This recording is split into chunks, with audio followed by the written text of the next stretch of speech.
दोस्तों नमस्कार। Colonel Ajay CO Ajay astro money group first global astro finance digital channel से आपसे मुखातिब होता हूं। आज 25 मार्च सन 2026 बुधवार।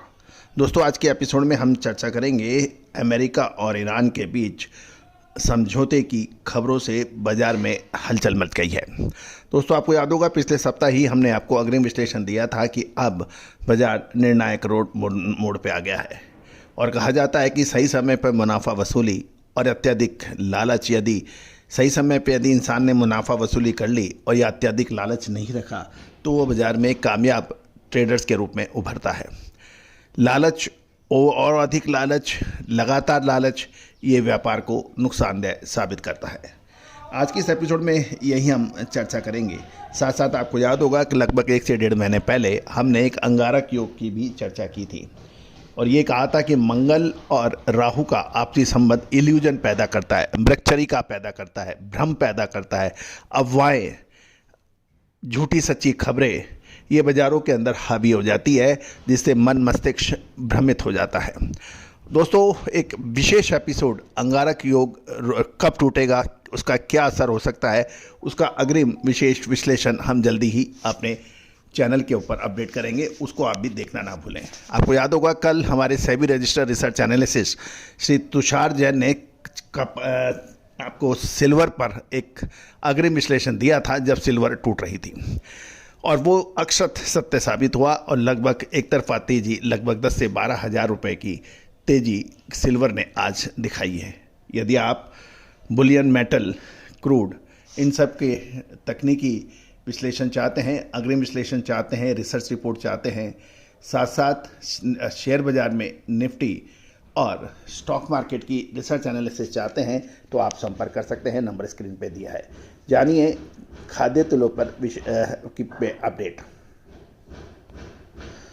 दोस्तों अमेरिका और ईरान के बीच युद्ध की समाप्ति की ओर अग्रसर होने और समझौता आगे बढ़ने की खबरों से ईरान के नेताओं द्वारा दिए गए मलेशिया पाम तेल ये जब जैसी खबरें बाज़ार में आ रही हैं, खाद्य तेलों के वायदे में गिरावट देखी जा रही है। हालांकि अमेरिकन सोयाबीन के निर्यात में बढ़ोतरी के कारण शिकागो सोयाबीन वायदे में अभी भी इतनी गिरावट नहीं देखी गई है, वहाँ वो मजबूती से ट्रेड कर रहा है। दूसरी ओर जैसे हमने आपको कहा कि सोयाबीन का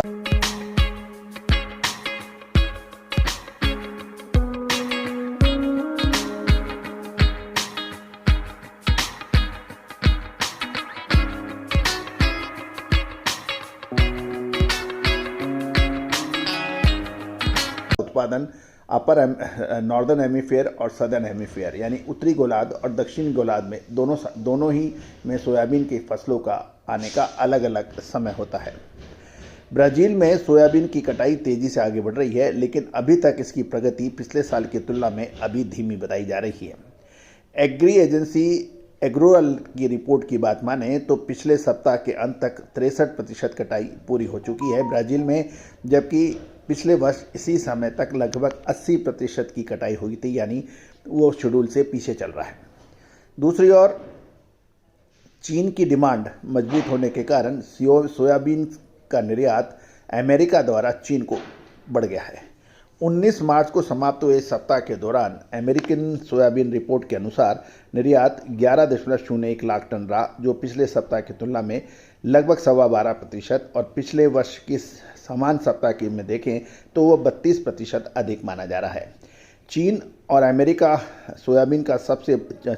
अमेरिकन सोयाबीन का सबसे बड़ा खरीदार माना जाता है और उसके बाद जापान और मिस्र के नंबर आते हैं। चालू सीजन में अब तक 291.8 लाख टन अमेरिकी सोयाबीन का निर्यात हो चुका है, जो पिछले सीजन की तुलना में 27% कम है। दोस्तों आपको याद होगा कि अमेरिका और चीन के बीच चलते टैरिफ के वजह से चीन ने अपना आयात दक्षिण गोलार्ध के यानी ब्राज़ील और अर्जेंटीना की तरफ काफ़ी बढ़ा दिया था और अर्जेंटीना में तो एक विशेष छूट के दौरान निर्यात आकाश में पहुंच गया था। तो दोस्तों लेकिन उसके बाद में फिर अमेरिका और चाइना के बीच हुए समझौते से सोयाबीन का निर्यात दोबारा चालू बड़ी मात्रा में हुआ। अब हम बात कर लेते हैं कि दक्षिणी गोलार्ध के दूसरे प्रमुख देश अर्जेंटीना में उसमें सूरजमुखी की बात करें सनफ्लावर का जो उत्पादन है वो 28 साल के उच्चतम स्तर पर पहुंच गया है। अर्जेंटीना में चालू सीजन के दौरान सूरजमुखी बीज यानी सनफ्लावर सीड का उत्पादन 70 लाख टन का अनुमान यूनाइटेड स्टेट ऑफ अमेरिका का डिपार्टमेंट ऑफ एग्रीकल्चर ने जताया है, जो पिछले वर्ष के 15 लाख टन से काफ़ी अधिक है। इस पिछले वर्ष 28 वर्षों का उच्चतम स्टॉक होगा और अर्जेंटीना के बम्पर उत्पादन के चलते ग्लोबल सनफ्लावर बीज का उत्पादन 20 लाख टन से बढ़कर 541 लाख टन के आसपास यानी 20 लाख टन बढ़ गया है और यह अब 541 लाख टन होने का अनुमान है। यूक्रेन में उत्पादन 12 साल के निचले स्तर पर 110 लाख टन और कजाकिस्तान में 25 लाख टन रहने का अनुमान लगाया गया है। अब अमेरिकन और ईरान युद्ध से ब्राज़ील के सोयाबीन पर क्या प्रभाव पड़ेगा, इसको भी हम चर्चा कर लेते हैं।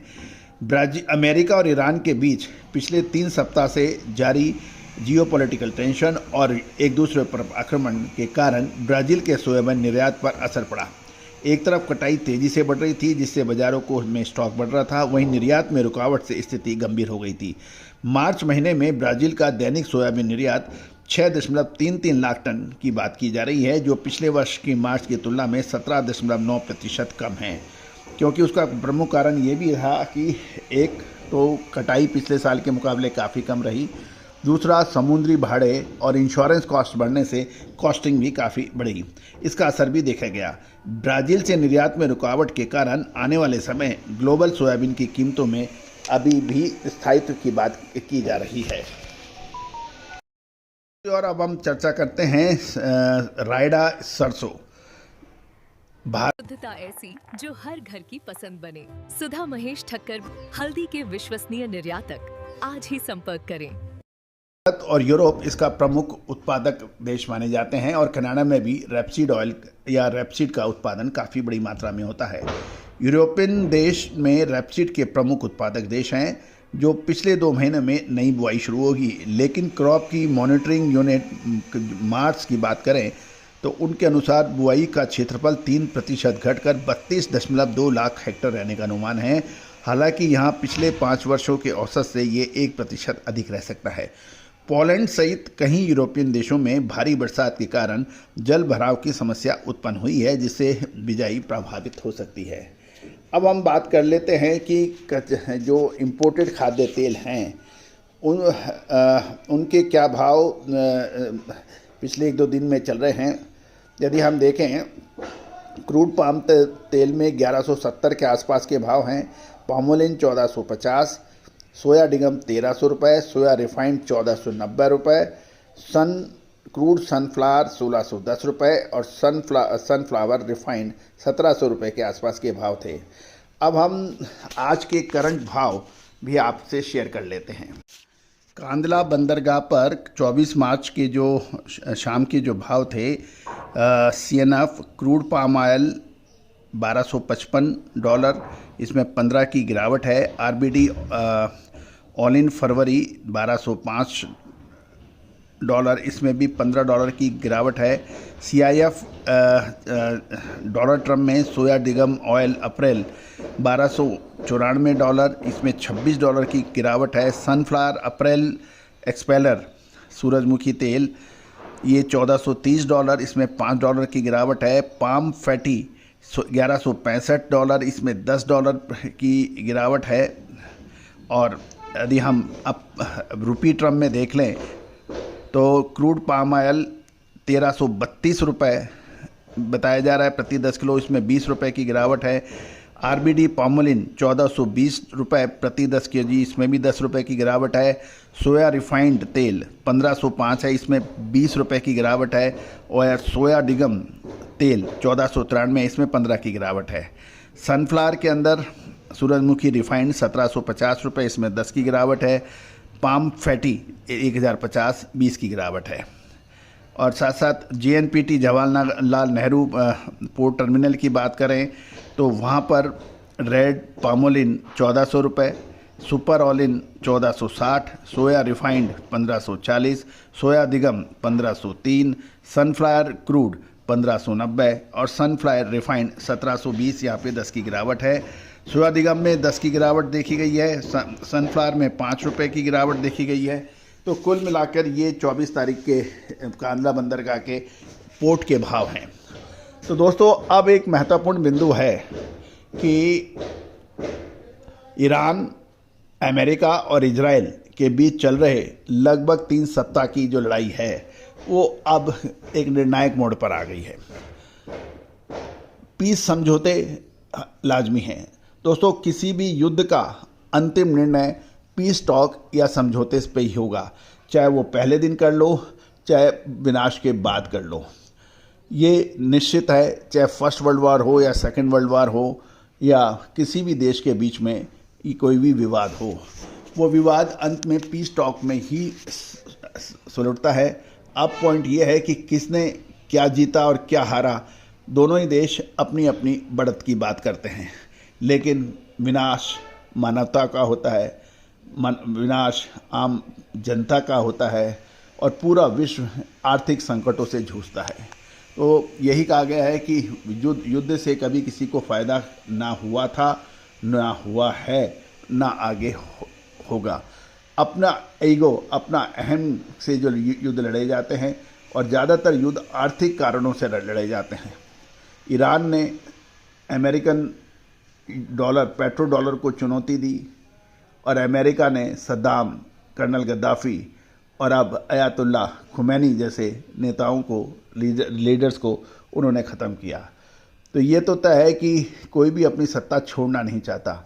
जो भी देश अमेरिकन डॉलर को चुनौती देगा आर्थिक रूप से, उसको अमेरिका का गुस्सा झेलना पड़ेगा और वो बहाना चाहे जो भी ले, चाहे वो न्यूक्लियर प्लांट की बात करके ले ले या किसी और तरीके से ले ले, या सद्दाम को न्यूक्लियर वेपन की नहीं, उन्होंने केमिकल वेपन्स के नाम से हराया था।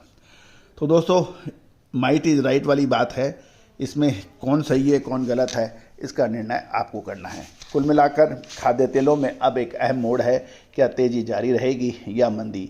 विशेष अग्रिम रिसर्च रिपोर्ट के लिए संपर्क करें।